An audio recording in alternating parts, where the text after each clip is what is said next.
Hello friends, welcome to Nishi channel. ఈరోజు మన వీడియోలో పచ్చి కొబ్బరితో పూరీలను మీతో షేర్ చేసుకోబోతున్నాను. ఇలా మనం ఎప్పుడూ చేసేలా గోధుమ పిండితోని మైదా పిండితోని కాకుండా కొంచెం డిఫరెంట్గా బియ్యం పిండితో చేసి చూడండి. మనం ఇలా పచ్చి కొబ్బరి బియ్యం పిండితో చేసినా సరే ఈ పూరీలు నూనె పీల్చుకోకుండా అలాగే బాగా పొంగుతూ సాఫ్ట్గా వస్తాయి. మరి ఆలస్యం చేయకుండా పచ్చి కొబ్బరి బియ్యం పిండితో పూరీలను ఎలా చేసుకోవాలో చూద్దాం. ముందుగా ఒక కొబ్బరికాయని తీసుకుని పైన పెంకుని తీసేసి అలాగే కొబ్బరి పైన ఉన్న బ్రౌన్ పాట్ని కూడా తీసేసి ఒకసారి వాష్ చేసుకోవాలి. ఇలా వాష్ చేసుకున్న కొబ్బరిని చిన్న చిన్న ముక్కలుగా కట్ చేసుకుని మిక్సీ జార్లో వేసుకుని వాటర్ వేయకుండా మెత్తగా గ్రైండ్ చేసుకోవాలి. ఇలా మనకి ఎక్కడ కూడా కొబ్బరిలో ముక్కలు అనేది లేకుండా సాఫ్ట్గా వచ్చేలా గ్రైండ్ చేసుకోవాలి. మనకి ఎక్కడైనా ముక్కలు ఉంటే కనుక ఈ పూరీలు పొంగవు కాబట్టి ముక్కలు లేకుండా ఇలా సాఫ్ట్గా గ్రైండ్ చేసుకోవాలి. ఇలా గ్రైండ్ చేసుకున్న కొబ్బరి తురుముని ఒకసారి కొలుచుకుని తీసుకుందాం. ఇలా నేను తీసుకున్న ఒక కొబ్బరికాయకి ఈ కప్పుతో ఒక కప్పు వరకు కొబ్బరి తురుము అయితే వచ్చింది.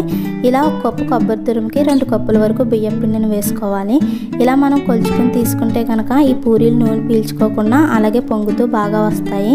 ఇలా 2 కప్పుల వరకు బియ్యం పిండిని వేసుకున్నాక రుచికి సరిపడిన సాల్ట్ కూడా వేసుకుని ఒకసారి మొత్తం కలిసేలా కలుపుకోవాలి. ఇలా పిండి కలిపాక కొన్ని వాటర్ వేసుకుంటూ పూరి పిండిలా గట్టిగా కలుపుకోవాలి.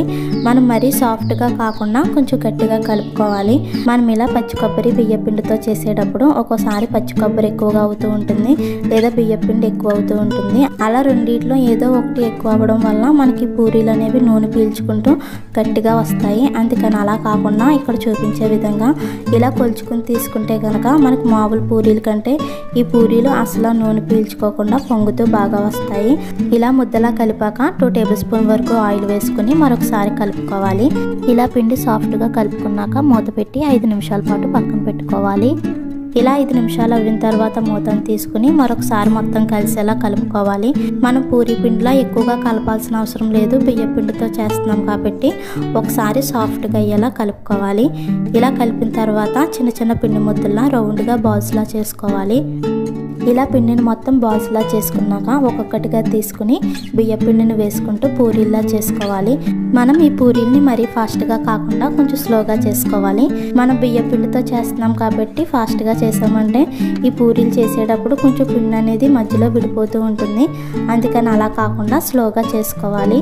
ఇలా చేసుకున్నాక పూరీలన్నీ కూడా ఒకే షేప్లో రావాలంటే రౌండ్గా ఉన్న డబ్బా మూతను తీసుకుని ఇక్కడ చూపించే విధంగా ఇలా ప్రెస్ చేసుకుంటూ రౌండ్గా పూరీల్లా చేసుకోవాలి.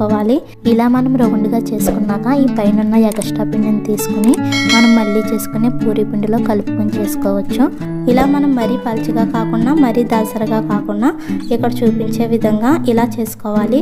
మనం ఇలా పిండిని మొత్తం పూరీల్లా చేసుకున్నాక గ్యాస్ పై డీప్ ఫ్రై సరిపడా ఆయిల్ వేసుకోవాలి. ఆయిల్ వేసాక మంట హై ఫ్లేమ్లో పెట్టి బాగా వేడి చేసుకోవాలి.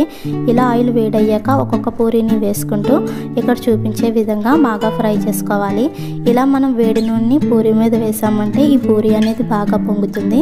ఇలా ఒక పక్కన వేగాక మరొక పక్కకు టర్న్ చేసుకుని 2 పక్కల బాగా ఫ్రై చేసుకోవాలి. ఇలా ఫ్రై చేసుకున్నాక ఆయిల్ని సెపరేట్ చేసుకుని మరొక ప్లేట్లోకి తీసుకోవాలి.